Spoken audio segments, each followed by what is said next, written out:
Hello, everyone. Meaning me and Jimmy so far. I don't think anyone knows about this. Where's Kev?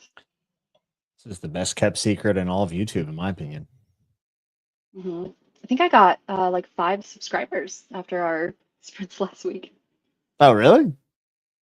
Yeah. The people want the sprint. Yeah, they do. And lucky them because we are providing. Oh, there's Kev.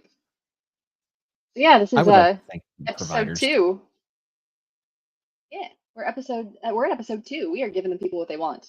Um, Yes. Work, yap, repeat, where Jimmy and I, and maybe at some point anybody else, can come on and get some work done and have some lovely chat about what we're doing and just buddy stuff in general. Kev says Yeah, he will get not be workout. writing.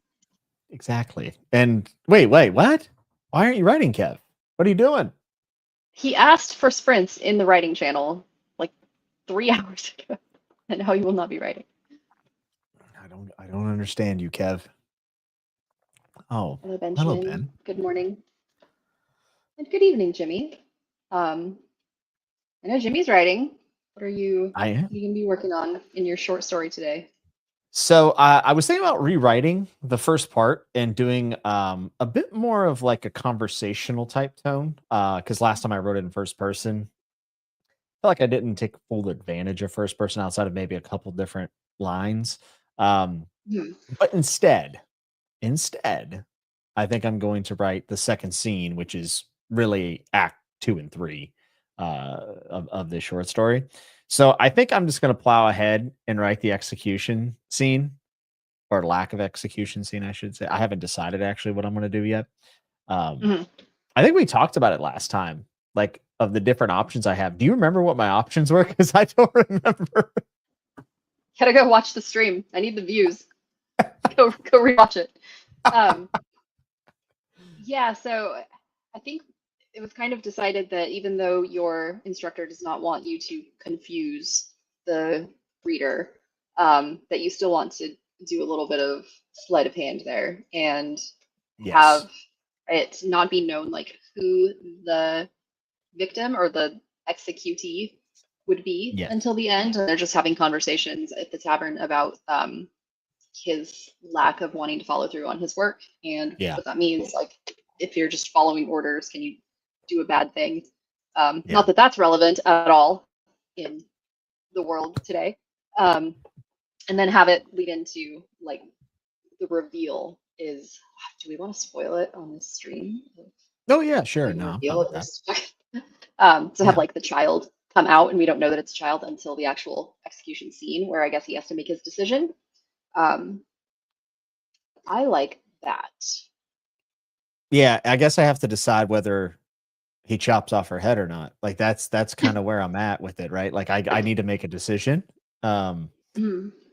I actually went back, but like the last 20 minutes I've just been like reworking the first section because I don't think I'm gonna rewrite it right now. I think I'm gonna just write the story as it comes to me. But Mm. what I did do is go back and change the diction so that there's references that he says girl and that this execution's different, but like it's not full blown, it's a kid, right? Mm. And I would hope that the reader would be like, well, this is an executioner who's done probably thousands of execution. Like, what is the problem with this one, right? Um, so I think that's enough, and I think the reveal of her coming out with the chains and they're not fitting on her arms because she's so small will be like enough of like, oh, we're talking about like a kid. Okay, crazy. Mm. My only Mm. thing is that do you feel like it is unrealistic for an executioner to feel conflicted about this? No, especially, is this the first time he's had to kill a child? Yes, and I one of my favorite lines I wrote last week was like, "I wouldn't know. I've never killed a child. I've never executed a child."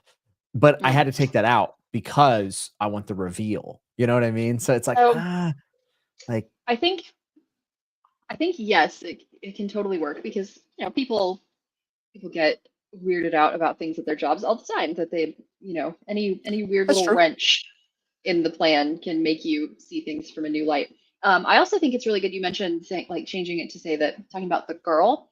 So you kind of have like a crescendoing thing of doubts. Like at first, it's like Hmm. he doesn't want to kill her because he thinks she's innocent. Oh, he doesn't want to kill her because she's a woman. Like we didn't know that. First, it was the innocent, and then it becomes the female, and then it becomes the child. Yeah. So maybe like depending on has he executed women before? Is that it kind of sucks to have to do a whole lot of world building for Yeah, a I mean, 6 page you could story. assume that maybe he hadn't, right? Until you realize it's a Right. child, right? Um, so I'm kind of I don't know. I also thought about this on a walk today, and I wanted to see what you thought. It Am I going too detailed with the whole like there's an alchemist that wants to take the job, and like could it just simply be that we don't want to execute this child? You know what I mean? Like, couldn't it simply just be that? And the Sure. option is, don't do this. We can like we'll go to the south where there's a rebellion, like Mhm. because there's a hint of a war. Like this is like one of the final battles of this war. But like, she's going to be like, well, we could escape, right? And then the I conversation becomes way more like tight because you don't have to explain that there's an alchemist that wants the job, and you know what I mean? I really like what Derry says here. It's gonna offer a smaller block with a hint. Oh, Um, that's a banger, Derry. Thank you. I'm totally but stealing that. so I don't think that it would be too much to have the alchemist threat because like it kind of makes it even more personal for the executioner because like not only he might be having a crisis of faith about doing his job, but he also has the pressure that like he needs to keep his job. So it's Yeah. like pressure from both sides. Like I need to keep my job, so I need to do it, but I don't want to do it versus like I just don't want to do this thing and I have other options. I think it makes it a little more tense if he has that outside like Yeah. pressure of why he needs to do it versus just it being like a moral issue. But I think you could probably work that in. I don't think it would take too much. You just have like a couple sentences. That's well, if I Yeah. don't do it, who's gonna pay for my wife's expensive, I don't know, pottage habit, whatever Yeah, the and that was kind of like the thing. He's like, if I don't do the first time I don't swing this axe is the last opportunity I'll ever have to do it, and I won't ever be paid again. Mhm, And I will mhm, lose the granted lands that I would get retiring in the king's service. Like I'm no longer in the king's service, so I'm nobody, right? Like you have to yeah. work until completion. So like I built the stakes in the dialogue, but I was wondering, I was just like, man, is that too much world building? Like to kind of explain all these things, Like maybe it should Mhm, just be a kid, but I mean, I'm still within the word limit. Like maybe if I were really over, I'd be concerned about it. But I still have probably 2.5 pages to deal with right now, double space. So mhm, like that's pretty good. Um, mhm. But that's yeah. less than half, and you have not gotten to the execution. Well, how long do you want like the actual execution scene to be? And also, I guess let's figure out is he going to do it? Do you want it to be open ended, whether he does or not? Well, the idea is that this is a first person, someone recounting this scenario, Mm, and which is why I've actually decided to add a beginning line, which is going to be like they say you'll never forget your first. I have never mm. forgot any of the people I've executed. Like, that might be the That's first line. So it feels yeah, more like someone's I telling like you a that. story rather than just jumping into the dialogue that I had. And my Yeah. idea is that at the end of the story, you realize that he is awaiting execution, and this is his Mm, written document. okay. And I thought about even doing, like, an epilogue from the sister's POV where she locks eyes with him and she can tell he's in pain. So this painless method of lethal injection, but like or writing it, maybe jumping into his head in that moment would Hmm. be kind of interesting, but like it's a lot, right? Like So, it's a lot to consider. so is he being executed because he does not execute this child? I was gonna have him attack the alchemist. And I mentioned he has a bad knee, and I was Hmm. going to have him go to swing the sword in a manner he doesn't usually swing, right? Or the axe, Hmm. and his knee buckles out and gives out on him and he fails. You know what I Ooh, mean? I like that. Yeah, I like Yeah. that.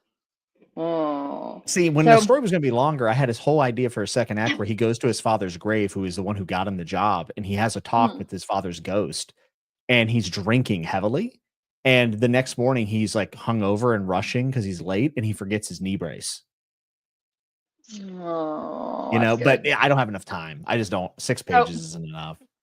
I mean, I think you could do it. I think you could do it. You But think I could do it? I think it'd probably be good to figure out like the end of the story so that you can tell like the tone of him writing the story. Like, is he writing this regretfully because he didn't go through with it? Now he's being executed. Is he writing it like guiltily because he did something like I don't know. I'm a big Yeah, fan I of don't like figure know. your ending out so you can write the tone very specifically. Yeah. But you don't have to do that. I also thought about having him just do it, and his Mm, sister, like he goes to look for his sister, and she's gone out of the crowd. maybe he does it and then he gets replaced anyway by the Yeah. Oh, that'd be like kind of interesting, wouldn't it? yeah, he like does it to keep his job. Maybe like the keeping his job angle can come more in. Maybe he had again, this is just adding more stuff to a 6-page story. Um, but All maybe right. yeah. People are saying I'm stealing Erickson's idea.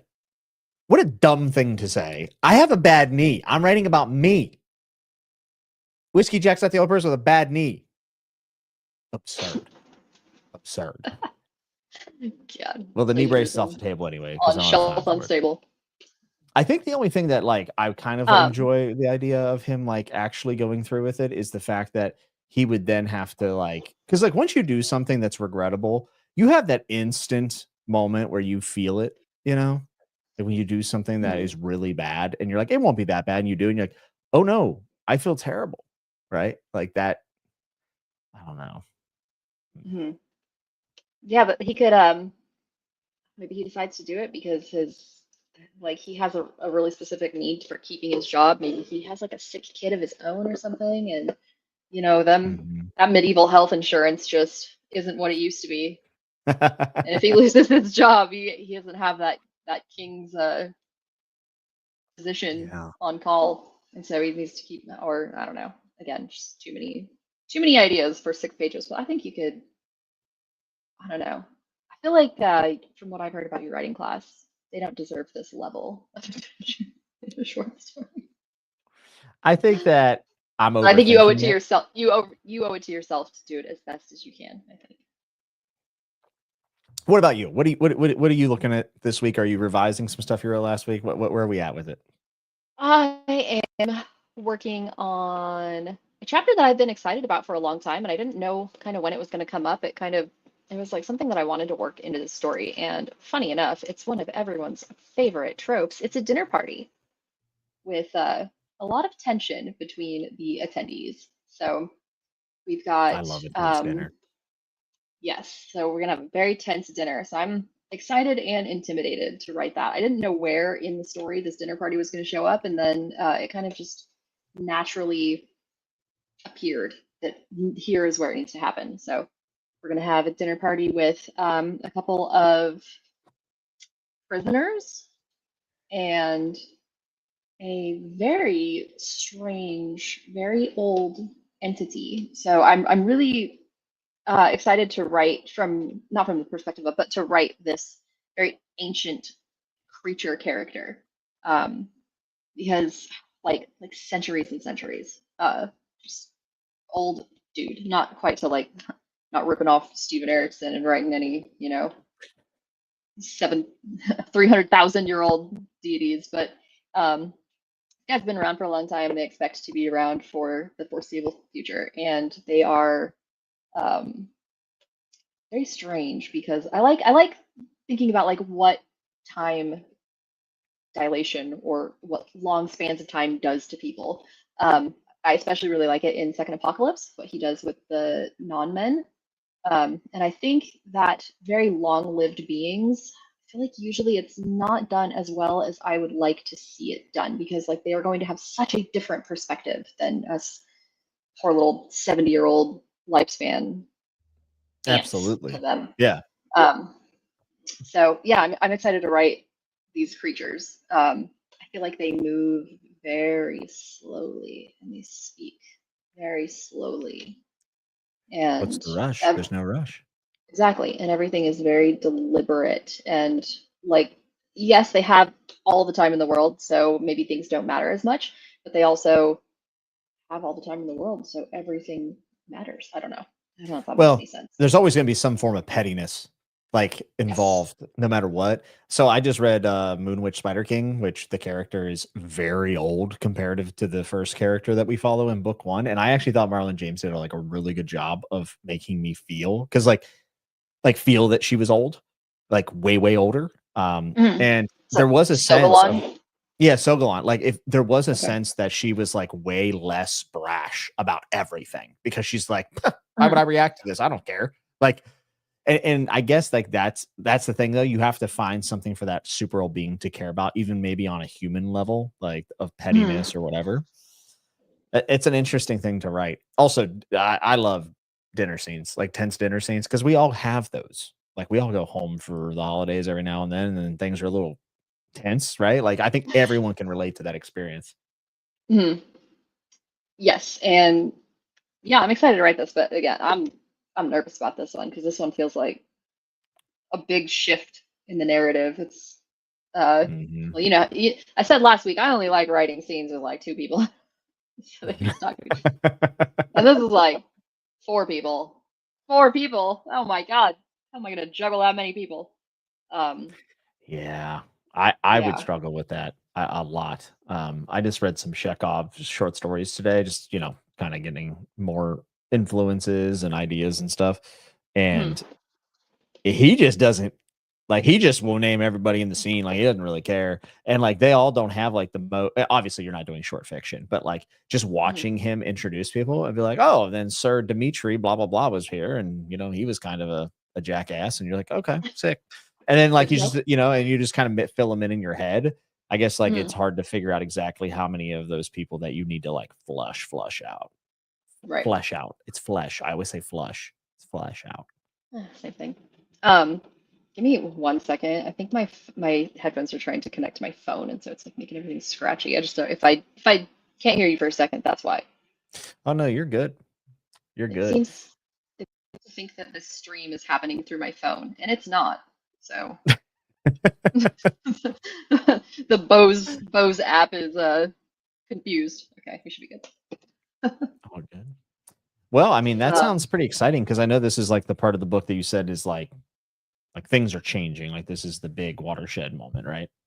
yes, yeah, we just had the big reveal. It's so hard for me with reveals in books because like I've known the whole time that this is coming. So when I'm writing it, I have no idea how effective it is because I've known, but like trying to come at it from the perspective of a reader who doesn't know what's coming, it's like, did it work? Like, was this a like, whoa, or was this like, what? Or was it like, did I put enough like hints in? Did I justify the reveal enough? Because to me, I spend 14 hours a day thinking about this, so it makes sense to Yeah. me.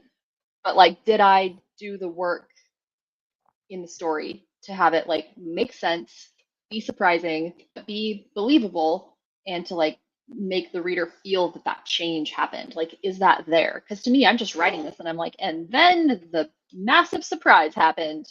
Oh, why don't I feel any different? Oh, because I already knew. But does the reader feel different? And like, how it's so hard to know because like you can't just remove knowledge from yourself that you have. So, Yeah. Yeah. You're reading oh, it with it's all of the context. Yeah.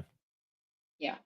Great shot. Um, Yeah. I mean, I don't know. that's a tough thing, but I guess that's like one of the reasons it's really beneficial to have somebody else be able to read it. Like whenever you feel like Mhm. it's done, just before you put it out there to see if it's believable. Obviously, Ben's a great beta reader, I would say. So that's a He pretty would be big if advantage. I didn't just every time I had an idea, I'm like, Ben, okay, here's what's gonna happen. So he knows too. So I can't surprise him either. Ah, so you just gotta find someone, I could be that person for sure, but I mean you could pick anybody, and see how they feel. Like, does this feel justified or does Yeah. it not? That's a hard thing to like it's a fine line between like a surprise working and a surprise not working. Hmm. So no. And it's so hard. It's like you feel like this is the moment. And Mhm. then you write it and it's over and you're like, oh, was it the Did it moment? have that feeling of like Yeah. you said, crescendo, like a Yeah. crescendo effect? Yeah. Yeah. Because to me it's like, no. But I knew. So of course it doesn't feel like that to me. But I don't know. But you don't want to drag it out. Like you want it to be Like, this Mhm. is the reveal. Here it is. You don't want it to Oh, be like, ooh, slowly, here's the reveal, because I hate that. I want to just like, I want to have all the pieces in place and then boom, hits you. So that's how I mhm. want to do it. But then when I have that boom, okay, hitting you moment, like, was the work done before? Did this work? Or, and then if you doubt yourself, then you start explaining a little bit more. And then you're like, no, I'm going overboard. When you like just explaining Yeah, the punchline just makes the joke not funny anymore. yeah, It's a hard thing to, I don't know. It's too yeah. close to the work. Yeah, I always think about, like, how it's written as well, like, are you changing the way the sentences are structured? Are they shorter Mhm. sentences? Like, the Yes. like, there's just so much to consider, it's overwhelming. I know that I Yeah. don't like my story on a sentence by sentence basis, but I'm just trying Oh to, no. well, I'm just trying to ignore it. Like, I'm just trying to write the story as best as I can, and then hopefully I'm able to kind of, like, go back through and fix up sentences. I did that today a little bit. I felt pretty good about some of the stuff I wrote. That's good. I try to finish reading Proofhouse. Hope you all have a productive writing sprints. Whatever you write will be worth it, even if it's just to get the words flowing. Love you all. Oh, very kind, Evie. Very kind. Very kind, Edie. Yeah. I'm not sure what's going to happen when I start writing this scene. Same. I have no idea. Same. I don't know. I'm like, I just have this little transition for this dinner scene. And once that's done, I gotta write this thing. And it's basically like, and then they walked into the dark woods and into a shit show. That's the transition scene. There we go. Good enough. Good enough. That's future editor Amanda's problem. Just kidding. Yeah, I You know, mean, as long as you we're write the nice to our scene future the way selves you here. need to, you can go back and rehash it and iron it out. I hate doing that though. Get it right the first time or don't do it at all. Just kidding. I Terrible like advice for the writers in chat. Terrible advice. Don't do it that way. that. Well, should we have ourselves a little break? Yeah, I think we did a pretty good job of limiting the yapping piece. I thought we did a Yeah. pretty good We'll job. go until what, like 10:20 or what, 10:20 my time. I don't know what time it is for you. It's 6:54 here. So Whoa. 20 after be 25 minutes, right? 2:20. Yeah. Unfortunately, my sprint's gonna be like 20 minutes instead of 25 minutes because I gotta make a quick work call because that's why my headphones were blowing up. So I gotcha. Have don't mind fun. me, but shouldn't be too bad. But okay, I'm gonna set the timer and I will see y'all at 10:20. Happy sprinting, happy reading, happy whatever it is you do. Happy cleaning the house if you're Kev. That's right. Okay, see ya.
That's 25. 25 good minutes. How do you feel? Um, uh, pretty okay. Not great, honestly. I didn't really get a ton done because I had that work call, but I got some. I wrote 203 words and probably deleted 300 words that I just kept writing and erasing and writing and erasing. So I just can't. This is like a hard transition scene. We're like Yeah.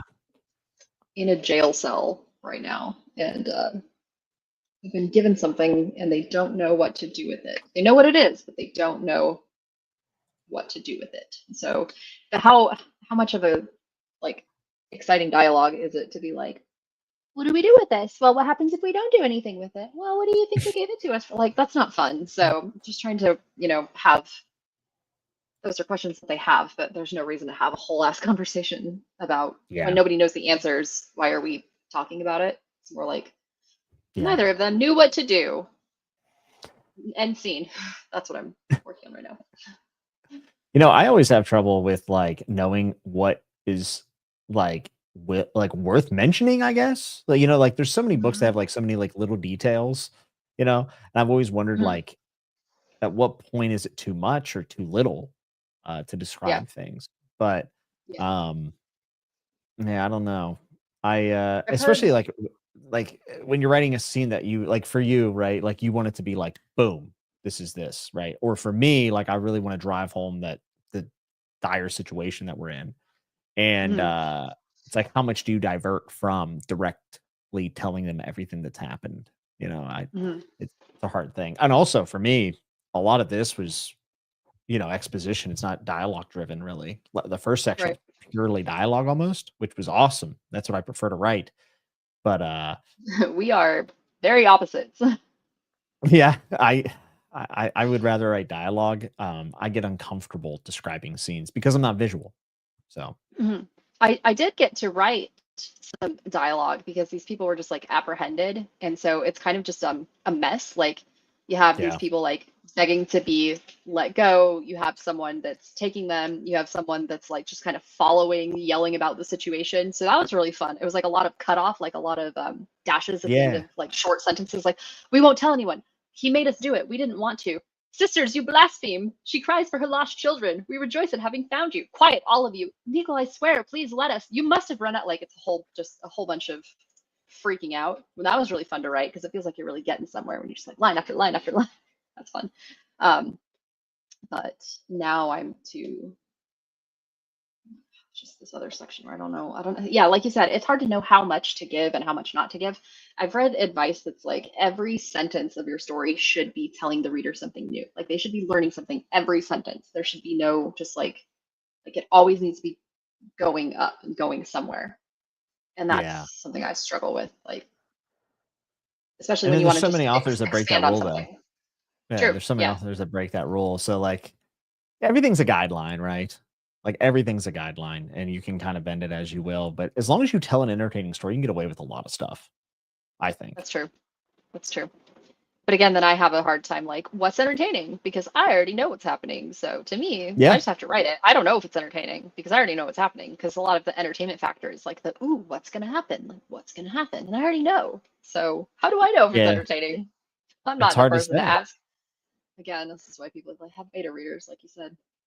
Yeah. And different Oh, people find different things entertaining, right? yeah. Hi, Tanner. Tell the dying people that That's we're what I said. sorry. I is writing, huh? I got started, but I realized I gotta invent a universe if I want to make. Haha. That's what this guy said. So Quote from old Carl. can I read this paragraph to see what you think? Yes. Okay. The chains and manacles slipped off her tiny wrists and ankles, which were only the width of 2 fingers. The restraints were physically achieving nothing, but the message was there. You are captured and you will be punished. The waves of spectators, usually lively with insults and shouts for justice, were far more hushed as the guards pushed the little girl up the stairs. She couldn't have been older than 5 years. Dirty, knotted brown hair fell over her swollen face, and she was missing teeth and wore rags for clothes. Whether her clothing was Jesus. her own or had been given to her, I was not sure. The sharp angles of her frail frame were unnerving, bordering on unnatural. God damn. That's good. I think I That's think I might good. have cooked there. Yeah, I might have cooked Yeah, there a that's little good. bit. That was cooking. I like the missing teeth. Um, do we do we ever find out what this girl did that she Yeah, became so executed for? yeah, at the very end, when the sister's just grilling Gus, uh, he's like, he knows it's pathetic, and he's like, "They said she killed 2 of our men when they were taking her from her hut. Sounds like she's got a bit of the devil in her." And then that's whenever his sister hits back and says, "It sounds to me like she had no choice. I can find innocence in that. I cannot, however, find innocence in the presence of a better choice." And then she just like goes and walks away. So I I don't know. Honestly, not gonna lie, it was a little disturbing writing that because like I actually was starting to build an image in my head of like a small child. And I was like, man, this is sad.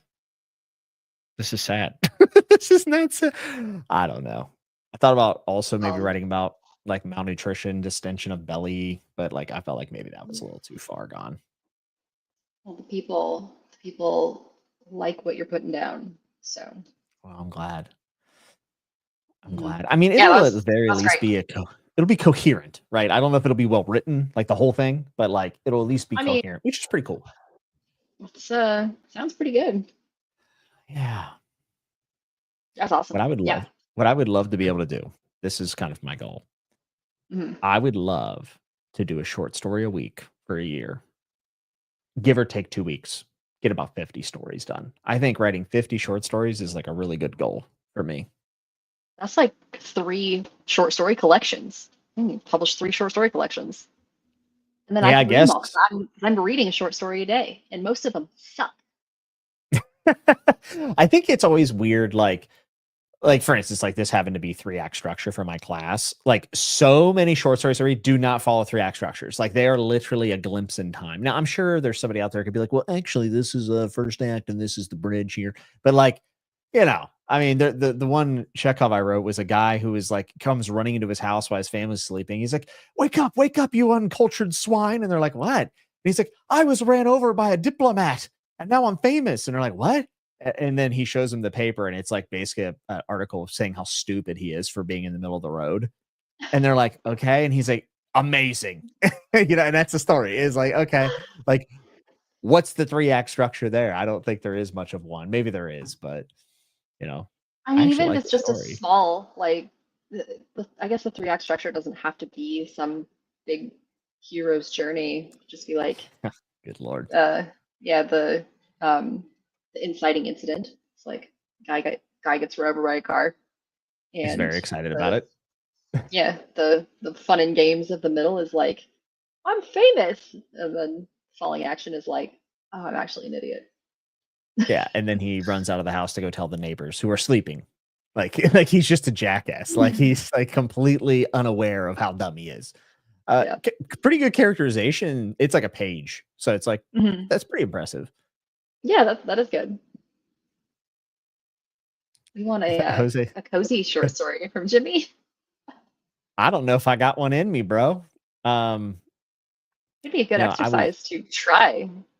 You're right. You're right because you need those kinds of moments. I think Mhm. in stories that there's always a level of degree variance to stories.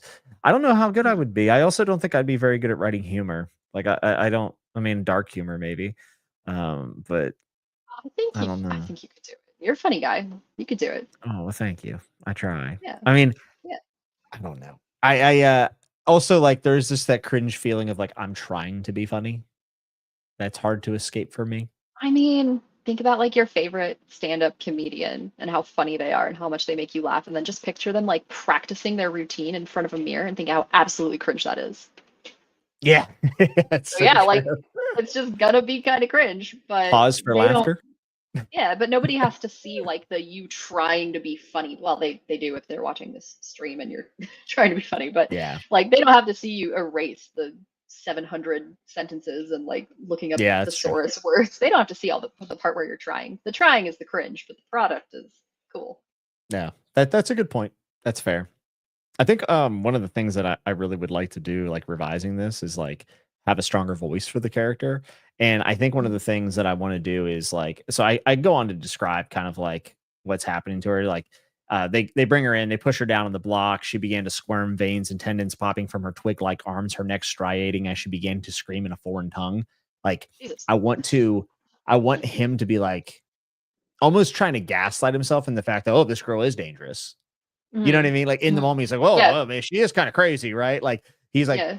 but I don't want it to be like I want it to be subtle, I guess, like for someone to like read that and be like, "Oh my god, is this guy really trying to convince himself that this like 90-pound girl is gonna do anything?" You know, Yeah. like how do I make him feel threatened while also knowing that he's lying to himself? That like that. Those are the kind of things I'm really interested in. I think writing from first person perspective. Do you prefer third person? No, I prefer any perspective as long as it's done well. I have no Yeah. preference, I don't think. I Like I think when you're writing, you don't feel more comfortable in one? no, that's why Severed Echoes has like every different type of POV that I could have possibly written in a single Pretty book. sick. It's one of my favorite things about the Um, book.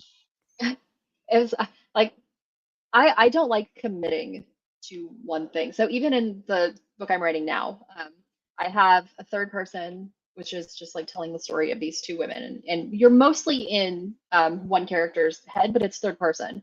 But it's very like you're very with her, like it's very coming from her. And then it's interspersed with chapters that are a guy's first person journal. Is that like Mhm. epistolary? So yeah, Yeah. they're coming from like it's his journal. He's like he's just been installed as a king of this country, but it's an interesting country because there's like nobody in it.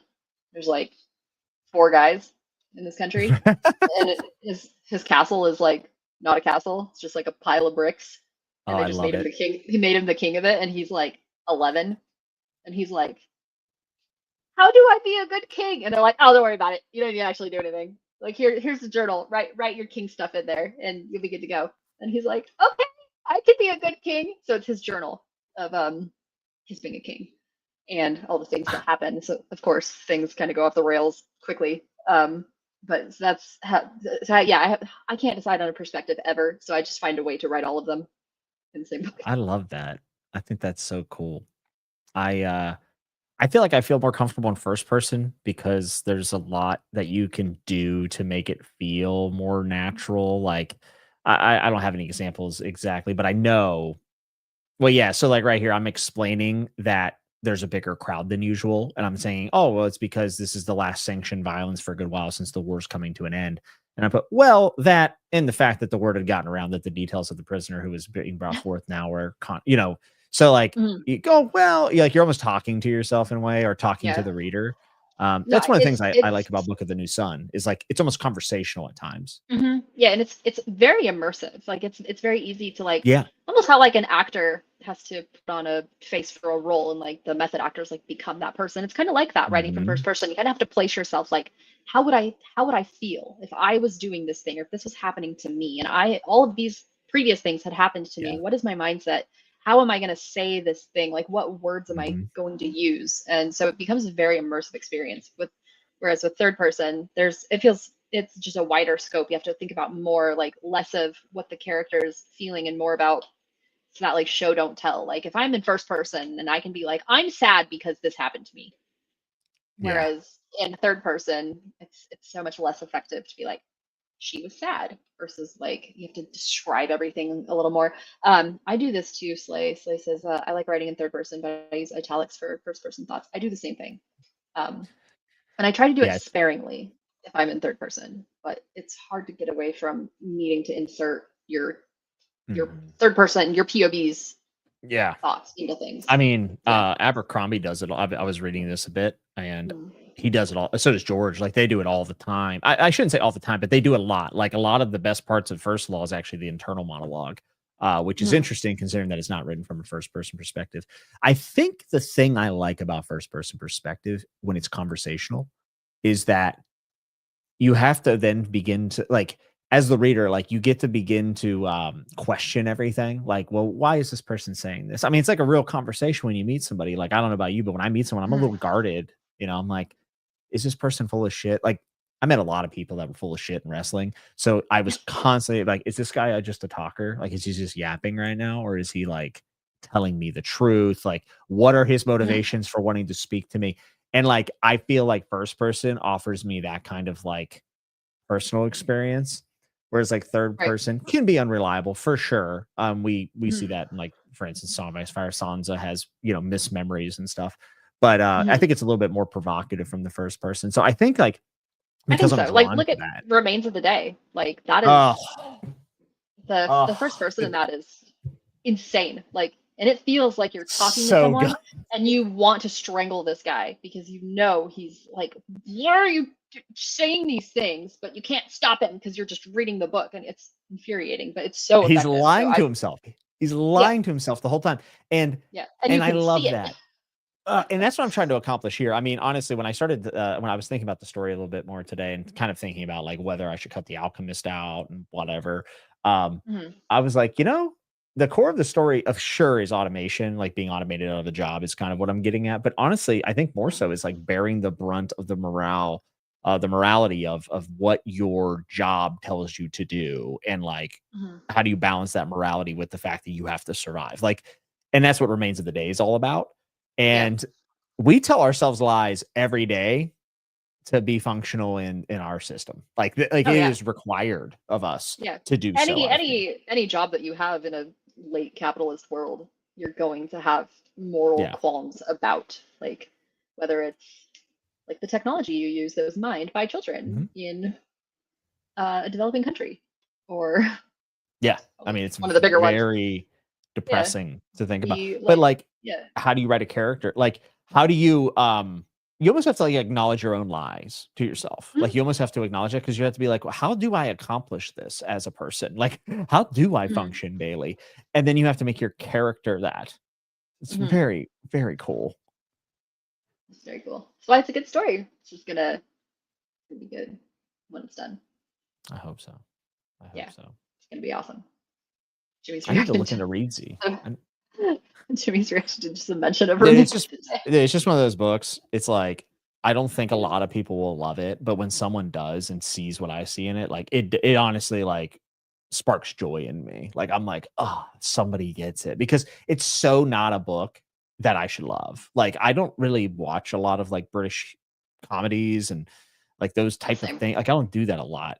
I wouldn't say that's something I go for, but like it just works and remains the day. It's so British and it's so funny, but it's also like really impactful. So Mhm. yeah. I couldn't believe how well that book worked. I was like, everything was great. I was so infuriated by this character until like that last act kind of comes in. Um, yeah, so I like went upstairs and I was just reading it, and then just suddenly I was just tears just streaming down my Oh face, yeah. and I like ran downstairs and Ben's making tea, and I'm like, Ben, but then you don't understand, but then just like tried to tell him the end of this book with just tears, and he's like, my God, girl, like it's so good. Trying And to then play a the way, PlayStation, yeah. oh my God, yeah, it was crazy. He's like, so the foible, eh? That's But so, like if you describe what that book's about, it's like, a butler takes a vacation is how I described it. But like there yeah, are pretty distinct acts in that book, I think. Like when you look back on it. Yeah. oh yeah, So good. yeah, yeah. Yeah. I'm on my third Ishiguro right now. I'm reading A Pale View of Hills. I'm reading it out loud to Ben. We're on chapter Oh, 4. dude, that's a good book to read out loud too, because like sometimes you'll read a Mhm. sentence and be like, wait, what does this really mean? Like, what did they really mean when they said this thing? Because this is very nebulous. I Yeah, dude, I I don't trust any think of these people. oh no, I don't trust anything. I don't trust Ishiguro. I No. I wish like if I had a wish for myself, it wouldn't be like I mean, I guess selling me a million books would be sick, right? But like as far as like accomplishment as a writer in the craft, like being able to use the type of plain language that he does while still having like so many layers to the story and keeping it as brief as he does. Like it's honestly Mhm. it's commendable, I think. It's annoying, honestly. Yeah. Um, I'm irritated by how skilled he is. I think he can fuck off, Yeah, to for not real mince though. words. Just kidding. No, he's amazing. Yeah, Like I'm gonna probably read all of them at this point. Might as well. Yeah, I think I'll always be able to get something out of his books, even if they're not like my favorite. So he's someone that I want to read a lot from. But like, I wish he had a master class on writing. You know, like it's like always like Yes. the Neil Gaimans and stuff, and it's like Gaiman hasn't written Hey, a book in 10 years. I Yeah. did the Dan Brown masterclass. What did you I did the whole think? thing. I liked it. I don't know that I got a ton out of it, but he is a charming fellow. Yeah, Yeah. And yeah, this was I think like a year ago. I was like, I'm gonna take all the writing master classes. And then I took one and I was like, yeah, I probably won't take any more master. Um, I've heard it was hit or miss fun. things about them. Like they're all Yeah. different. You know. I wanted to do I think NK Jemison's, Ooh, that'd be which cool. I did not get to in time before my masterclass subscription expired, which I have no excuse for because it was a year-long subscription and I did one. I've done that with Um, so many like learning platforms. Like when I was learning how to yeah, code.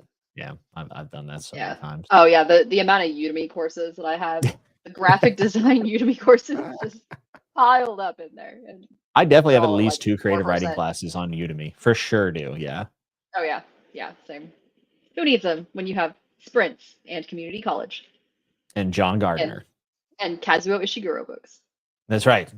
Hey, they say you should read widely, right? Like Yes, I'm they do. just and I will say my reading in the past week, like since we've done this writing, Hmm. my reading has been different. Which I've been trying to avoid because I can read on that sentence by sentence level, but a lot of times it messes me up. But actually, I've been really digging that way of reading right now. Um, Okay. though it made me DNF a book that I was reading for mostly entertainment, which kind of sucks. But you know, Which book is that?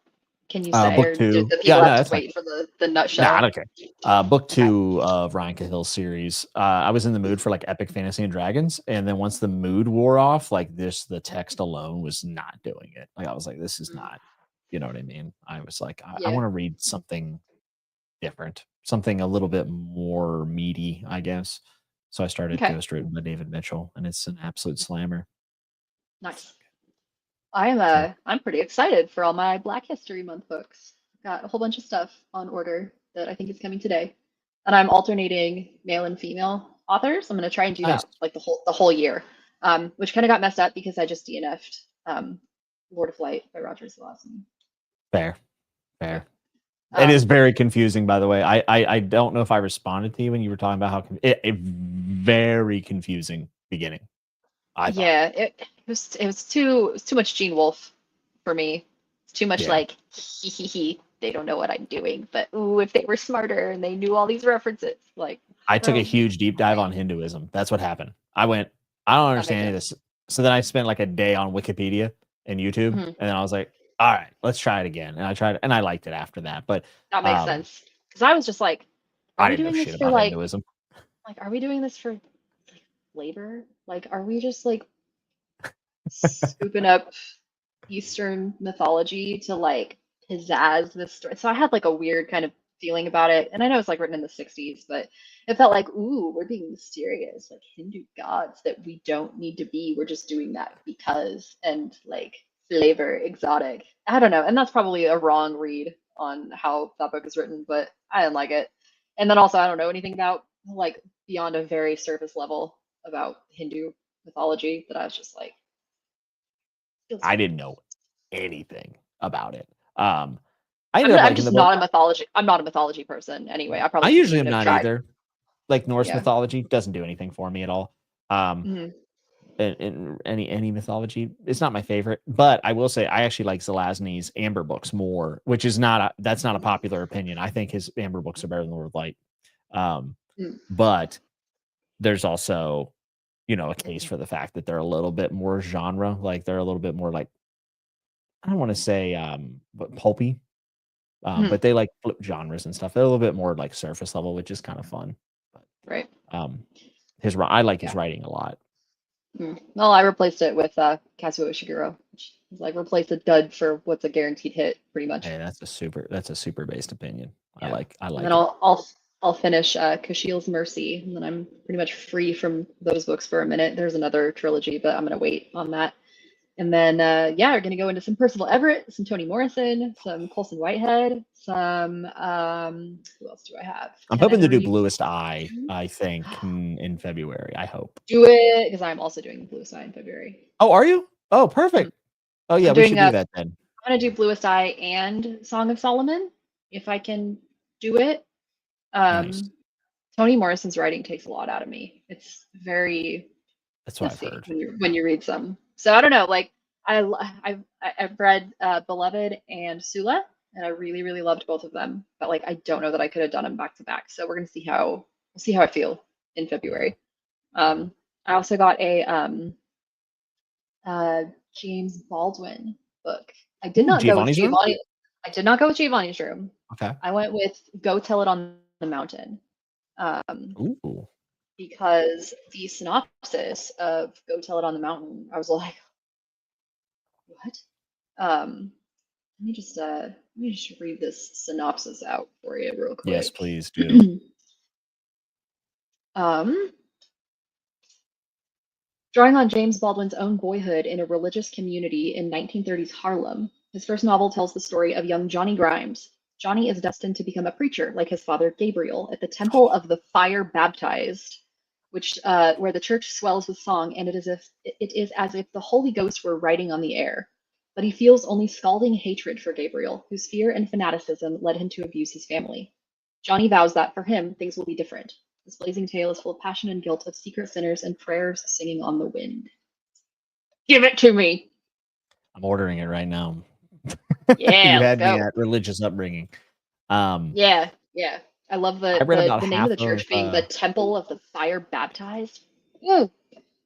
I mean, I had a fire Bible back in the day. That's what they called the Bibles that they released from my church, which is wild.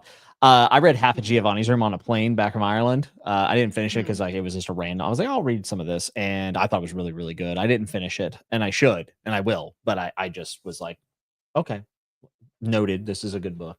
I have not read Magic Mountain, Hayward.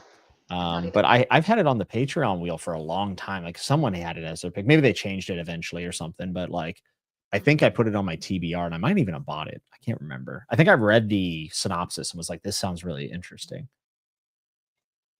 I'm pretty excited for all these books. I'm debating on whether I read Erasure or James from Percival Everett.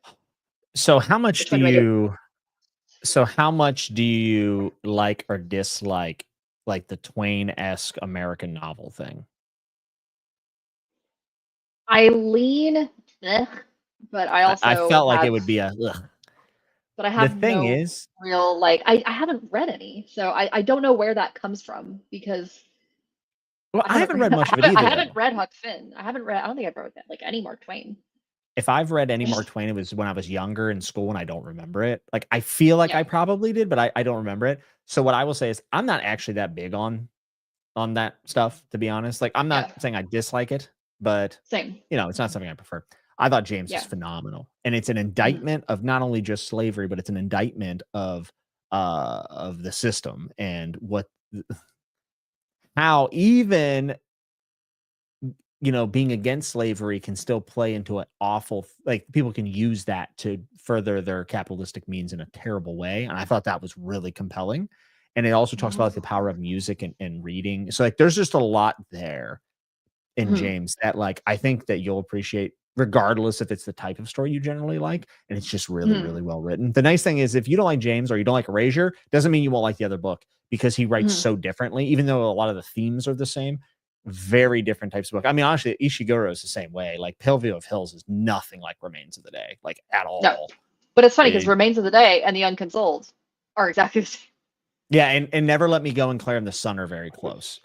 So, and maybe some of Percival's other stuff are kind of close to one another, but like I know Carlos read The Trees and he said all three were vastly different as far as style goes.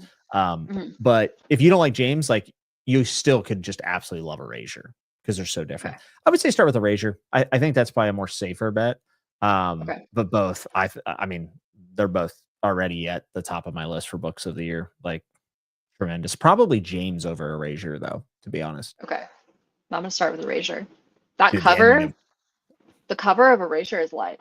Well, you guys have the good cover. I got the crap cover. The crap cover from the little boy. movie. Oh, the boy with the gun. Oh my God. Oh, it's a good cover. I want to read this book. It is. And that's actually a perfect cover. Like if I had to pick like books that have perfect covers, that's a perfect cover for that book. Okay. It's so good. Nice. Should we write? We should write. What are you going to do in this next 24 hours Well, sprint? I ended with your bloody right. He turned around and snapped his finger to a nearby servant. Bring me my footstool. It'll have to damn well do. I'll need a new one made, but we don't have time to dally around here. The king's justice is to be swift. So we are now approaching, and now I'm at this weird point, and this is kind of what I'm struggling with. And I had time to write, but I was just thinking, do I bring in the poisoner, right? Like I mentioned him in Act 1. I feel like he has to show up. And is he going to be like, well, you don't have to do all that. I have this vial right here. And then, the executioner being like, no, I don't know. So I got to figure it out. If he doesn't actually fit into this, then I might cut him out of the first part. So that's Well a cat. said. That's a cat. A cat Well stepped said. on the keyboard for sure. What about you? What are you going to do this sprint? My problem right now is like, how do I show you that a lot of time is passing without being like, and then a lot of time passed. Mm-hmm. So the Yeah. last thing I wrote was no one came for them. But after 7 sleep cycles, another item was passed into their cage with their bread and water rations. Small segments of ossified bone, finger-like, thin and faintly humming, familiar but altogether alien. Melody and Svara sat and stared at the pieces of a foreign god. Damn. All right. There's a Oh, little beat to that. I gotta follow that. Yeah. I could. We gotta go have this. I could. We gotta go have a dinner party. But Damn. I'm just like putting off this transition to the. I don't like writing scenes of people going places. I understand. What is there? So yeah, but you need this transition. You can't just say they arrived. You have to write it. Yes. And that's why I don't like writing these scenes, is because if I'm going to have a scene where they're going somewhere, it's there because it has to be. But I hate them. But it has to be there because I'm not gonna write just like a scene where they go somewhere for no reason. Otherwise they just get there. But this one kind of has to be like, because they don't know where they're going, they don't know who they're gonna see, they're just being taken somewhere. They're like taken out of their cage and they're being taken into the woods and they don't know where they're going. Honestly, and they're scared. So the sooner it happens in the trip, the better, because you don't want to write it, right? But also, I mean, you could bypass some time to the event. You know what I mean? Like, that's what I'm we've been thinking. traveling Like, for however many hours. I've lost track of time. My feet hurt. Whatever, right? yes. So I think I need to do like, they got to talk about these pieces that they just got. They got to figure out what to do with them. They're going to make their decision, and then it's going to be like, and then finally someone came for them, and then scene break, and then they've been Next walking scene is for. The other issue that I have with time passing in this book is that because it is a world where one side's always facing the sun, one side's always facing the darkness, they have completely different timekeeping. So I can't just say, and then hours later, because there are no hours. There's no such thing as an hour. There's no such thing as a day. See, So this is that the makes problem with this like, secondary worlds. oh, it makes it so hard to write because I have like a whole compendium of like timekeeping, and the light side of the world keeps track of time differently than the dark side of the world. And they're all light side people, so they think of time in one way, and now they're on the dark side and they're trying to wrap their heads around like using constellations. And whereas before they use like moon shadows, and now they're using constellations, but she can't see the constellations because they're in a jail cell, so she has no idea how much time is passing. And she's like, I can't say it could have been hours, it could have been days, it could have been weeks, because they don't have those things. So I'm just whining. This is my current issue, is just working through these stupid things that a normal writer would just make their editor or themselves editing deal with later, but I can't do that. So now I just have to sit here and be mad about it until I brute force my way through. Nah, handle it. I think swallowing the frog is always the better option. Yes, agreed. Let's see. So we'll go to what, 20 again? Oh, I guess I can just leave my name the same way then. Yeah, this is perfect. So that means we talked for like 35 minutes and then we wrote for 25 minutes. That's not terrible, right? No. Terrible. Now, see, when the sprint starts, people start leaving. There were like 18 people here, and now there's 11 because they know we're about to not be doing anything fun. Unproductive bastards. No, I'm just kidding. Yeah, yeah. We're not being content creators right now. We're just sitting here staring at nothing. Oh, this is strictly for us. Let's be honest. Yeah. Okay, I'm gonna set this timer and we shall sprint to 20. Have fun. Good luck.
That's 25.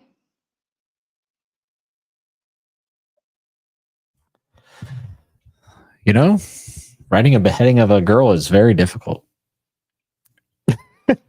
It's harder? Beheading a girl, You're I right. assume. You're right. Why are you complaining? Your character's the one with the actual hard job. Yeah, Gus. What an asshole. Well, I set my sounds like you shoulders were back productive and then. yeah. Yes. What is this? I don't know if this sounds too punchy. I'd love to hear your opinion. Give it to us. I set my shoulders back and tighten my grip on the axe handle. Bring the stool, it'll do. Armin stepped back into the line of defeat, painting his face. The stool was placed under the girl's head. Her struggle became more erratic, ferocious even. She was a fighter, this one. I commend her for that. My eyes focused on the back of her head. I was no longer able to see her grotesque, almost monster like face. I'm trying to like dehumanize her in his mind as he gets closer Yeah. to swinging this thing because I'm Yeah. leaning towards him doing it. I'm actually leaning towards him doing it. And then like Woof. the final moments is him being like, oh God, Yeah. And then when he looks for his Yeah. sister, she's gone. And then he realizes that he is alone. Rip. Yep. Are you gonna did you write any more? Did you just describe the heads coming off? No, that's where I stopped. I Ah, had written other things okay. before that. I probably wrote about 400 words. I'm actually very close to being out of Nice. space.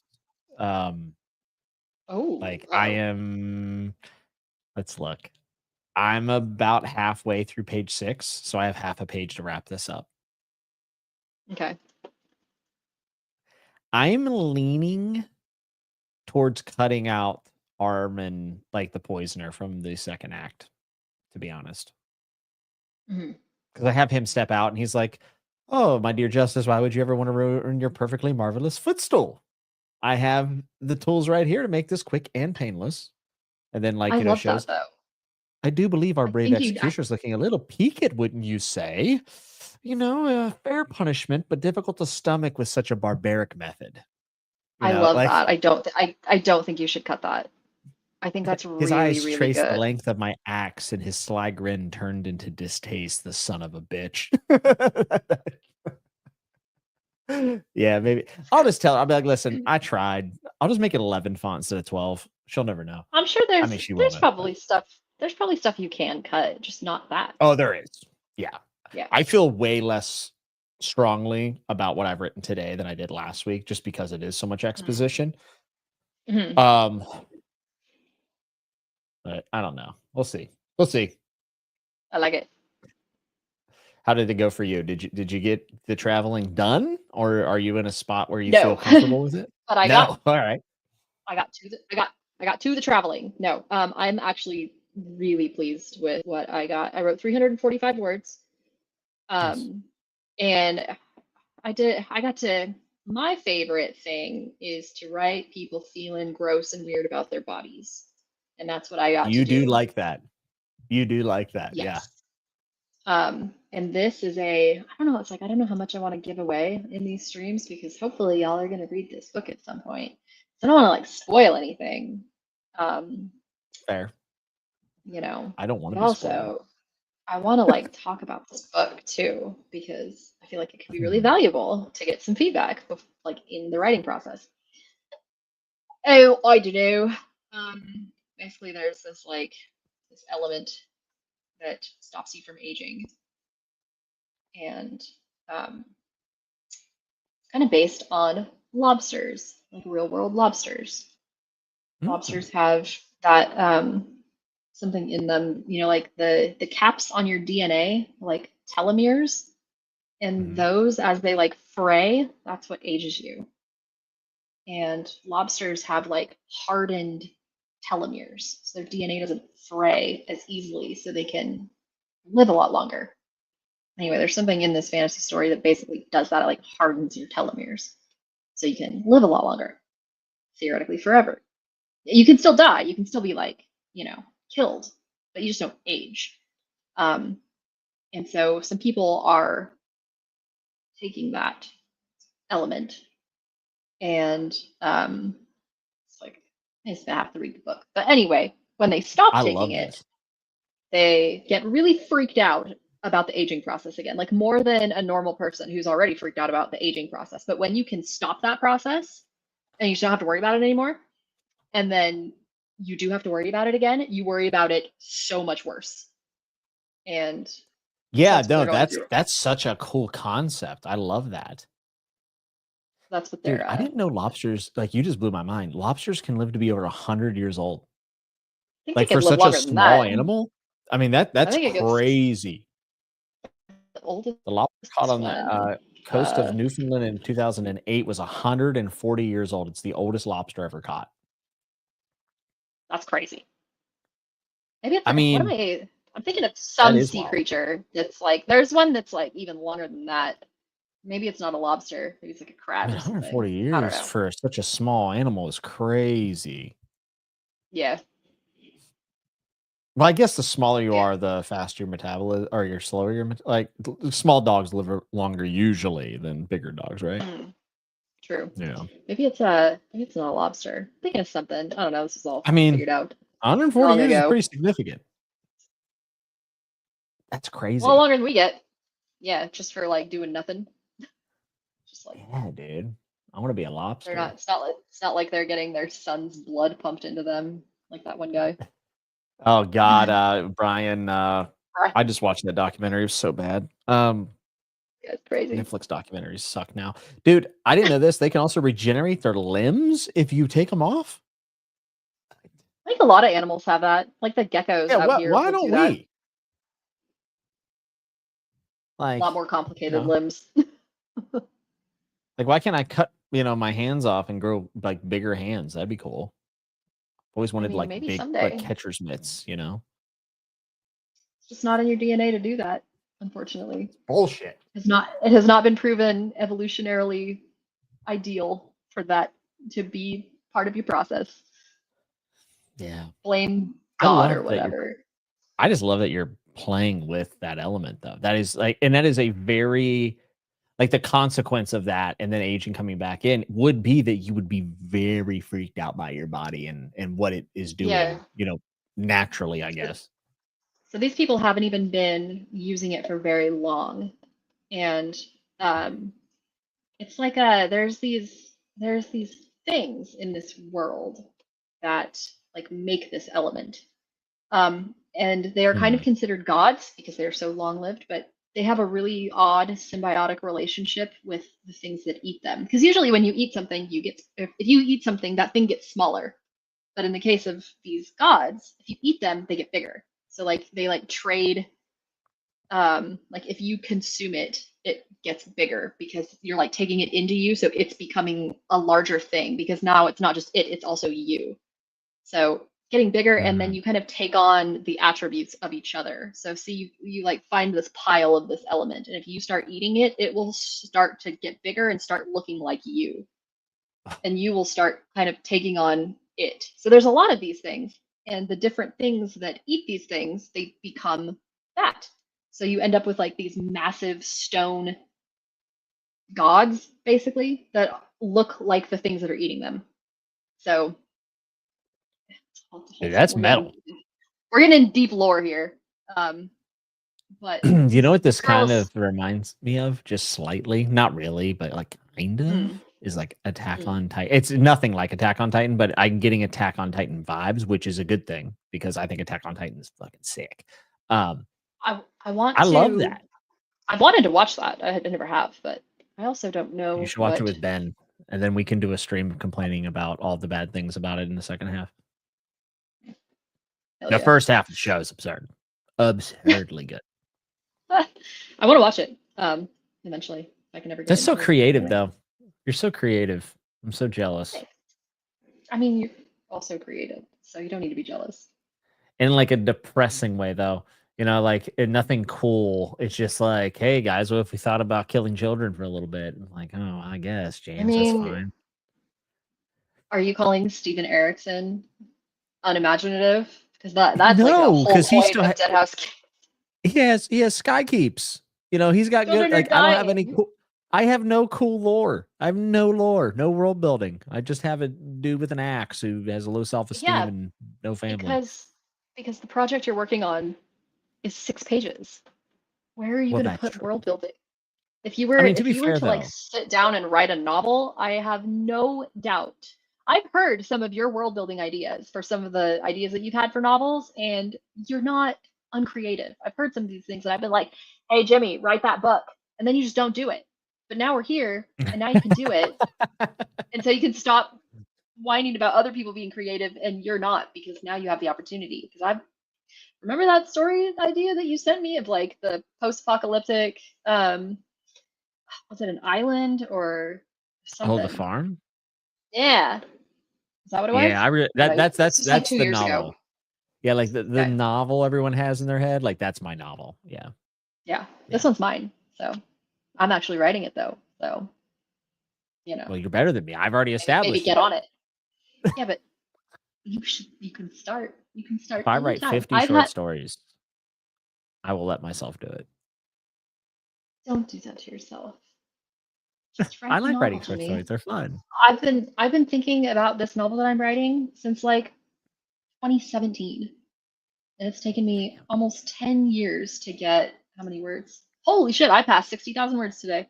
It's taken me this long to get to 60,736 words on this You novel. know, that's an So incredible amount of words. Like, it's almost as long as Never Goes already, like halfway through. let me see how many words is my other short story? Oh, you wanna know something kind of funny? Every Yes. single story I've ever written, there's a character named Gus. Yeah, and you love a tavern. Oh yeah, I do love taverns. Yeah, I mean, come on, come on now. Who doesn't? Gus in the tavern. Right. The Hey, King's naming Last people's hard. Verse. Let's Mm, see, that's word right. count. I remember reading that. 15,000 words. That's long as. How many it's 44 pages. That's like a novella almost, right? Yeah, I think so. I I forgot think that I short stories actually are like like 10, finished 10K this. or fewer. And it was good. I remember reading Eh, it. it was fine. I think It you're was I fine. think you're better. I think you're better now. I think you've gotten better, but you've also read a lot more, and I feel like you've thought about writing a lot more and like how you want to write and what it is like you want to do. I think Yeah, back also then, that should have been a short story too. Like that was never meant to be what it became, but like I Mhm. didn't feel comfortable just write the scene I was inspired to write in there is actually the best part of the story. But Mm, I just didn't feel comfortable like just writing the scene. Like I felt like it needed to be more. But in reality, actually, I probably could have just wrote the scene, and it would have been mhm. fine. Um, I used to write like snippets of short stories. I have like all kinds of documents that are just random paragraphs that never went anywhere. You That's should a just great do that. idea. Just anytime you just like have a weird little, I have like this whole something I wrote about like, oh, what is it? I don't even, I have so much weird stuff in the drive. I got I actually wrote a short story and I read it the other day. Because we were talking about short stories. I was like, I wrote this in, when did I write this? Called The Cutting Board. And I wrote this in 20, come on, I'm so slow on this computer right now. I don't even know how many words this is.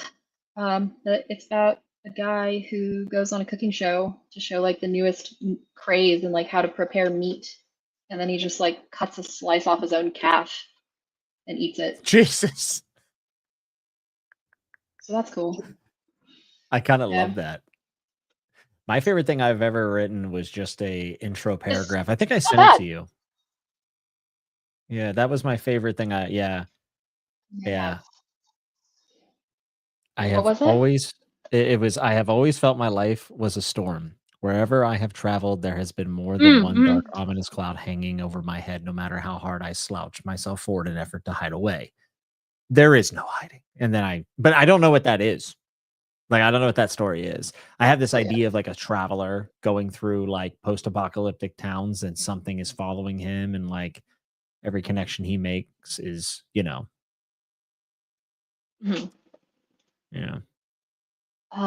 Yeah, I started a science fiction story. There's like 3 pages and got nowhere. The opening line here. 3 dead skunks in the cockpit. That's awesome. Orf's voice was excited, every tonal modulation crisp in the new zip comm nestled in Verona's right ear. His heavy breaths gusted like a whooshing pulse, a second heart beating in her skull. Grunts and blank punctuated the static as Orf pushed objects around inside the craft, sifting through the wreckage to get to the pilots. 3 skunks in a cockpit sounds like something Jeff Vandermeer would write. I think they're like probably aliens. Oh, I did write a whole like short story poem thing. You'd probably like it. This was at a time I was trying to write like a compilation of poetry and short stories for a book about climate change and the apocalypse. And this was back deep in my poetry era. I would like that. Yeah. Oh, this is You actually send it to me. pretty dope. Okay, I'm gonna share it. You should absolutely send it. I'll just post this in like the Discord or something. Good idea. I would like to read it. Okay. Should we do one more sprint? Post it. Yes, I think so. What's going on in here? Slay loves being here. We love that you're here. Yeah, we're all fucked that up is, too. It's all good. That is pretty much the short story. I will I'll post some stuff in Discord if anybody has any interest in reading. Real quick, how long are your chapters word count wise usually? I'm just curious. All over the place, Jimmy. All over the place. Let's see. My longest chapter right now is, and man, I like to keep things around like 2,800 words. Sometimes shorter if they're like the guy's diary entries. Those are like maybe 2,000 on the high end, but then these we're getting real wordy. I've got one that is, to be fair, this is a very important chapter, but I think my longest is 5,900. It is a 24-minute read according to Reedsy. Okay. Neat. I got a 20-minute read. Yeah, see, I'm getting yappy in these later ones. 4,900, 4,000. Yeah, we're looking in the 4,500 range right now. Ugh, I hate that because it's just eating up words, and I'm like, stay under 120, but that means I'm more than halfway through this book, and I am not more than halfway through this book. So, well, you never know. You might be able to mix some things up after it's done. Whenever you can read it in its entirety. I do love me a chapter title. I'll tell you what. Oh yeah, is that something that you enjoy? I love it. I don't know why. I just love it. I was really proud you have a title of for the your chapter book yet? titles in Severed Echoes. Yes, this book is Shells from a Dark.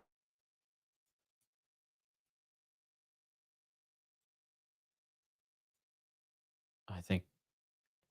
I just my internet again. Did you catch that? Yeah, I heard the shells. I think. Yeah, shells from a darker shore. Ooh, banger. Yeah. My my short story title is. Yes. Go ahead. No, you go. My title is Humane Execution. Banger. Love it. The chapter I'm working on right now is Fangs and Cages, and then the next chapter is. Oh no. Damn internet. Sorry. What is the next chapter title? You left me on a cliffhanger. Sorry. Eels and Cradles. Damn. Yeah, you're good at naming. Fangs and Cages, Eels and Cradles. That's a banger. Yeah, I like the chapter name. Well, if you wrote a novel, you could also write some chapter names. Yeah, but I could just ask you to do it. Like, what should this chapter be called? I'll give you credits. Don't worry. I'll put you in the forward. There's a chapter in Severed Echoes called Puppet Surgery. Ben just loves that chapter title. He loves it. He's like, every time I see puppet surgery, I just, yeah, let's go. Yeah, he's thinking of Lies of P. He's thinking of me and his Oh, favorite video game. That's exactly what he's right. doing. That makes sense. um, all right, what you working on? I'm gonna write the ending, like the You want to finish the final. story?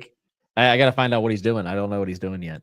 And Okay. then next week is probably just gonna be rewriting it, hopefully. But Okay. I'd like to I have think something done.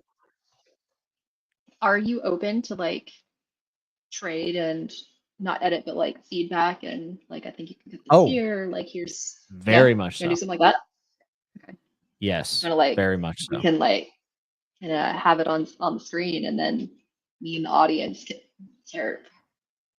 I would do that with you. I'm not gonna do it on the, No, I'm kidding. but I do. I mean, yeah, I need feedback. I think the thing that kind of bothers me is Cool like short there's story just title. some things that I really don't like about the way I wrote certain things. Um, Hmm.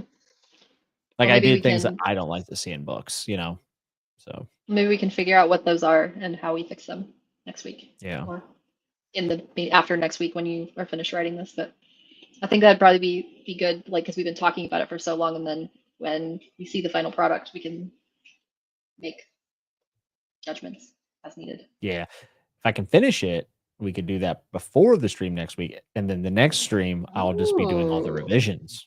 You know what I mean? yeah. Okay. Yeah. So what time is it? Hmm. We're at 40. So we'll go to, I'll do math, 05. Is that what it is? Yep. Okay. Say like 06 to just make sure. Perfect. Okay. Finish your story. Good luck. I'll try. Thank you. Have fun, everyone. Slay. Get writing. That's an awesome title. I want to read that story.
And that is the sprint.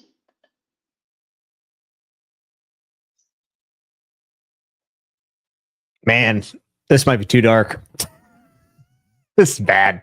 Your professor is going to be like, Yeah, I can't. I have to change the ending. There's no way. It's too dark. Let's have it. Says if he does it. It's fucking dark. Like, let's go. All right.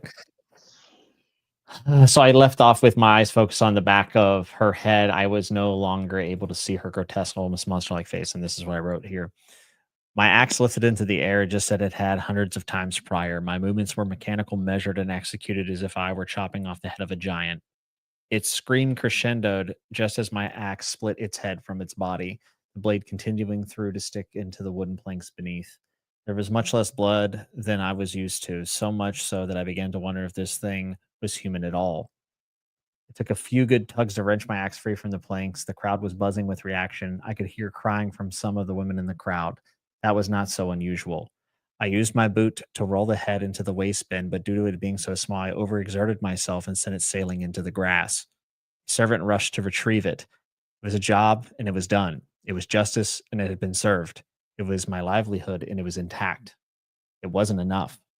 The curdling of my stomach came on seemingly nowhere as the headless body's feet were still kicking, a headless child running from a monster, and that monster was me. I could feel damnation in my chest. I sought my sister's face for my one last chance of redemption, but she was gone, and I was alone. Alone with hundreds of people around me. My axe rested on my shoulder. It had never felt so heavy. Bruh, that's so good. That's so But good. it's dark. That's dark. Yeah, I mean, yeah, but it's a story about executing a child. Do you want it to be light and fluffy? The body's feet were still kicking, a headless child running from a monster, and that monster was me. That was probably my most fire bar. That's good. I really like the calling the child it while the execution's happening. It's just like trying to distance, like not it's not them, it's it. And like I really like the amount of blood. Like there's less blood than usual, like because it's a child and that's horrible, but the way he spins it as to like so it's not even human because it's not even got that much blood in it. Yeah, no, that's awesome. That's Man, I don't know. It's like I have to like face these other people. You know what I mean? Like they don't know me. I just feel like it's a bad look. Like we'll see. yeah. Maybe I'll write a happy version too. Where the axe plants down next to her head, you know. You gotta make it a choose your own adventure so that the reader has to be the bad guy when they choose to kill the I mean, I child. could do the wrestler finish, which Mickey Rourke's movie, where he jumps off the top rope and we have to decide whether he died doing it or he didn't. So I could say, and the axe came down. Mm-hmm. Like a prisoner of Azkaban, like when they're killing the buckbeak hippogriff. And you just see the axe come down and you don't know. Maybe that's a better way of Like doing it. that Maybe did. like I could do something where like I swung the axe and on that day it had never felt so heavy. You know, and that's the end of the story, maybe. I don't like those kinds of endings, but that's See, just me. That's I just do. personal preference. Yeah. I do. I like open endings. I especially kind of like it whenever there's a morality question placed. Mhm. But I feel like that final paragraph bars. I feel like it is really the heart It of does the have punch. story. And you do have to keep it. It is brilliant. Shit's fire, Jimmy. I love it when you kill them kids in your stories. Jesus. It's So fire. bad. How did your writing go? Not as good as yours. Oh, I don't know about that. Pretty good, I think. I was just like some how many things did I get here? Let's see here. I wrote 410 words, which is the most I've gotten in one of these sprints so far, so we're getting better. They are at the place for this dinner scene. So this 410 words was like their journey. Her feet hurt, just out of breath and sweating despite the cold. It was glorious to be out of the cage. Despite her pain, she wanted to run, to leap through the forest like a swift animal. And they're happy about their slight freedom, even though their wrists are bound and they're leashed and tugged along. At least there was a break from the confinement. And they're being led through the trees, over the rubber leaf and the indigo grass, deeper into the umbral woods. Where are you taking us? And to their surprise, he answered, and he tells them. And they're like, well, what are those? And he's like, they're going to figure out what to do with you. So they're like on their, this is like the kind of their hearing. So they're there. Now I have to do the actual scene that I was talking about writing 2 hours ago. Now it's time for that. So I'll do it next week. Oh yeah. But you're there. I'm there. Yeah, I'm there. They're about to go in and we're about to meet the ancient ones. It's exciting stuff. I'm getting there. And then I'm really excited for the chapter after this one because this is like an important chapter, but like I'm really excited for the next one because we're back with our little king of nothing who's been deposed. And he's living a real Kelmomus life right now. He's like scurrying around in the walls of his own castle. So that's fun. And he's like planning on how to get rid of the usurpers using the little knowledge that he has and the knowledge of his ruined castle. Basically, a bunch of people invaded his castle for reasons I can't tell you, and pushed him like underground. There's something called the Undercastle, and it's like this labyrinth underneath. It's very Piranesi. You do love a good labyrinth. I do love a labyrinth. Yeah, so he's down there, and his like old mentor used to keep a study down there because it's like very ancient stuff of all the kings that came before. It's like their storage area, and so he's using all of these things to study, using his time to figure out how to get rid of these people above because it's just him and like one old man. And they're like, we can't fight off with an army. I'm like a 12-year-old and an old man. So we have to use the forces available to us, which are a very wildly unpredictable tide system and very strange sea life and a very confusingly ruined castle. And we're going to use all those things to get rid of the invaders. The last time I saw a 12-year-old with an old man in a castle was the prologue of The Darkness That Comes Before. Ooh. This is a nice old man, though. He's not trying to say anything naughty. Thank God. Thank God. To the kid. No. He sucks, but he's like a good dude. He's just an annoying dude. It's just like, because you have this, the premise for this little king. It's like he's got one advisor that's like, we don't need to do anything. We just need to shut up and just like live in our little empty country and just like eat our fish and not do anything. That's what we need to do. And then he's got this other advisor who's like, nah, bro, over in the Empire over there, do you know what kind of shit they have? They have like agriculture and they got like boats and they trade with people. They have it so good. We need to do that. And the other advisor's like, no, that's how all the bad things happen. We do not need to be doing that. We need to stay here, eat our fish, and be happy. Okay, King? And this 12-year-old is like, what do I do? I don't know what to do. My dad died before he could teach me how to be a king. I got like one guy telling me all this cool shit we could have, and the other guy that's like, no, if we do that, everything goes to hell. So he doesn't know what to do. And of course, he chooses the wrong thing. So, of course, because that's more interesting. As the 12-year-olds do. Yeah. And there's also weird stuff washing up out of the ocean onto their shores. Love everything about this. And also that castle just floods all the time. So it's just gross. It's just a wet castle. A lot of stuff that you love. Floods, labyrinths. Mm-hmm. Oh, this book is so full of floods and so full of labyrinths. There's like floods are terrifying. My longest chapter is like cave tunnel escape, and it goes on for a long time. And that cave, like as soon as they think they're out, the cave floods again. So it's a lot of caves and a lot of flooding. Have you ever seen the people who live in the sewers underneath Las Vegas? No. So people call them the mole people, which I think is pretty rude. But it's a homeless population that lives in the tunnels, sewers of Las Vegas, and it floods like once or twice a year, and when it does, it's like a catastrophic apocalyptic event for this society. I mean, there are people who literally don't see daylight, like they just live in the tunnels. It's like my people.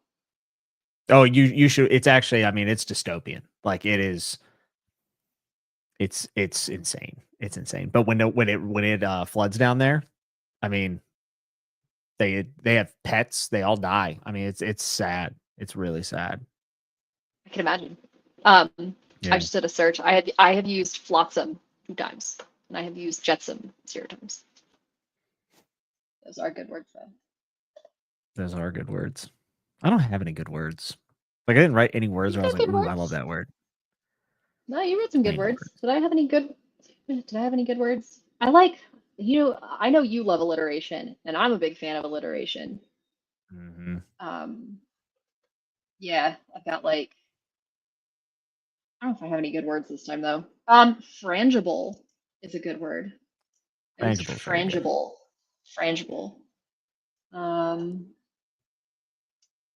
kind of low on the $10 words in this section, Yeah, to be honest. I was gonna say castigated, and I was like, "That's probably too Mm, fancy." good word. So I I like the actually word backed guest. off of it.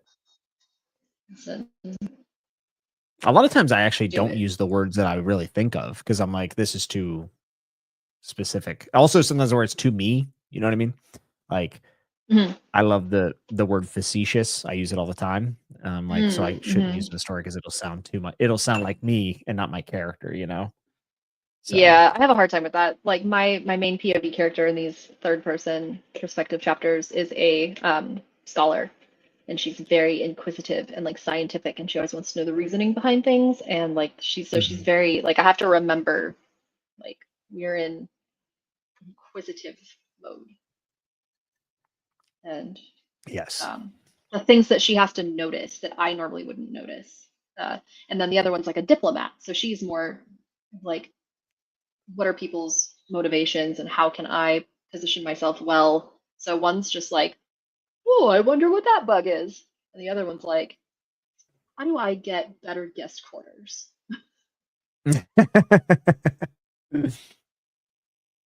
That's I been like it. fun to write. And then this other one's just like a moron. He's just a 12-year-old king of nothing, just stupid. His whole thing is that he always makes the wrong choice because he doesn't know any better. And he's very easily manipulated. It's a good time. It's a fun story. I The fact that you're able to like jump into people's heads, like I mean, that is like what you have to do as a writer, but it's something that like it's gonna take me a while, I think, to really settle into it. I am a long way behind, but I think your penny must be Jimmy B. Cooking the way you're spitting fire today, J Dog. It's so extra. I love it. Jimmy B cooking. It's so true. There That's ain't gonna be really a single good. person that That's wants to. No do you one's have to gonna like want to talk to me after this class. Like no one's gonna be do you like, have "Hey, you to want to be in our writing group?" Like not a soul. is anyone gonna read Nobody. it? Like do you have to read it out loud They or all have anything? to read it. We all have to give feedback. Hell yeah. Now, actually, to be fair, I actually don't know. She might pair us up. I don't know. 'Cause Mm. surely she's not going to have me read 15 6-page stories, right? And provide feedback. I mean, that'd take days and days and days. There's Nah, no way. no. You're gonna get paired with like the most innocent freshman Oh yeah. college, like community college, like bright-eyed, bushy-tailed Starbucks barista who's You know, writing there's about a like hot girl shit. yeah, it's gonna be You know, great. there's a You're lot of gonna elderly people in there too, though. Like yeah, grandpas and they've grandmas. seen some shit. This isn't dark to them. They went through like Vietnam or something. They're like children execution. The shit I've seen. It'll be fine. They'll respect it. Respect the hustle. Oh my god, I love it. This was productive It though. This was is. good. I actually got more. I did not expect to finish the story tonight until after the first Mhm. sprint. I was like, oh, I think I'm actually going to be able to do this. Pretty cool. And now it's done. And now we can just now you just make it better. And then it's done. And then you wrote a whole short story and then you write another one. Yeah, I think for this one, I actually feel pretty excited about editing it. Whereas like the other one, the other short story I wrote, that was 44 pages. Um, Mhm. I was not excited about editing that story at all. Like Yeah. I never wanted to go back to it again, honestly, because like it felt like I did such a bad job, and I was like, it felt insurmountable, like to go back and edit that much stuff, you know. Um, Mhm. so with this one, it's smaller, but two, I actually like believe in the whole of the story. Like I might need to change some of it, but like I actually like I wrote everything I wanted to write. I didn't have to add stuff that was like, extra. So Mhm. So, do you have another one coming up when this one's like done and turned in, or is this class just like a one story, we're done? so I'm gonna sign up for the next rendition of it. If they Okay. have it. It was unclear if she was gonna offer another thing, but Mhm. that's the plan. I don't know what the assignment would be for that. Um, Okay. you know what I'm finding kind of disturbing though is like the other idea for the story, and one that I've been thinking about and I really want to write is the idea of being outraged. Parents with a dead kid. See, this is the problem. Why am I keep killing children? Um, but a kid, they're picking out a casket for their infant who didn't make it, Mhm. and the dad accidentally sees that the price of the adult casket is the same as the kid's casket. He loses his mind. Mm. Like, Mhm. what's that's bullshit. It's literally smaller. It's like, well, we have to account for the fact that it's more finely detailed because it's a smaller space. Just like the fuck, the corporate rigmarole bullshit. And like, dude's just like he just loses it, right? And his wife's trying to calm him down, but she's also mad, and honestly, it's almost like a satire in some ways. Like, I don't want it to be as like dark as this. This is I dark. feel like I actually would try to find some humor in it. I feel like the fun perspective of that would be the casket salesman POV. Ooh, Like how you you're right. sell this to people. Like that would be You are interesting to so read. right. You're so right. And you're writing the character that we disdain, right? And Mhm. again, it's Mhm. kind of like the job putting you in the way of this Yeah. bullshit. So maybe I'm I a think you one have a trick theme. pony. I I don't think you know. have a theme for your collection. No, it's not a one trick pony. It's just this is the theme for this collection. Ooh, I And like that. it's an important theme. I mean, this is stuff that people think about. Like we can all relate to it. It's very relevant to the times, and Hmm. yeah, very very affecting. I think it could be good. And also, I think you should just write more. So if this is the Yeah. bee in your bonnet, you just let it make its honey, or whatever the phrase is. You get the itch, you got to scratch it. That's what my grandpa used to say. Exactly. Yeah. Yeah. And yeah, and then that's just good practice. And the more you do, the more ideas you'll get. And then you won't feel like a one trick pony anymore.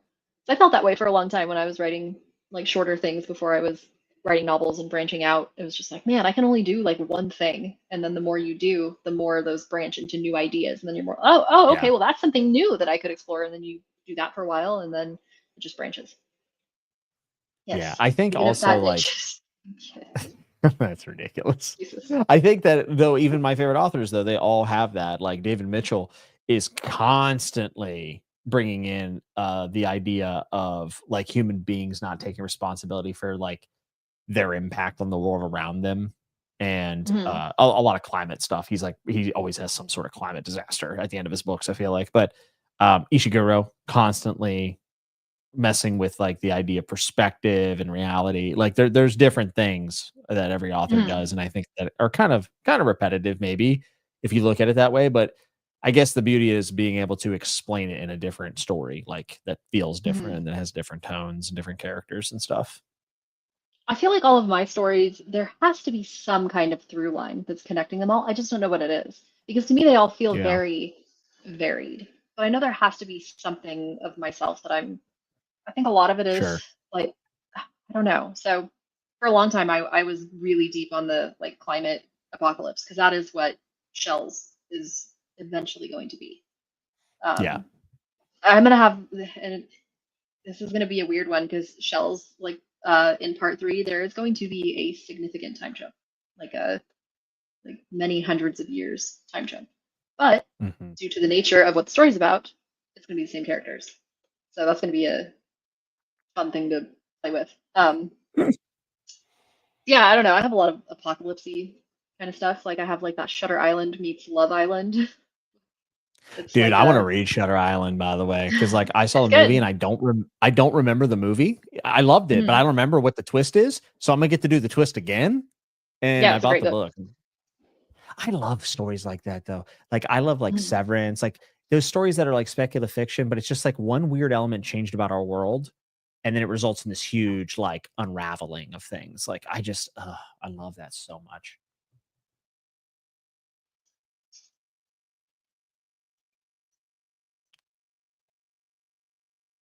I'm glad you got to get some writing done. Me I too. Me. yeah, this is very valuable. This is the most I wrote all week. Good. I'm glad.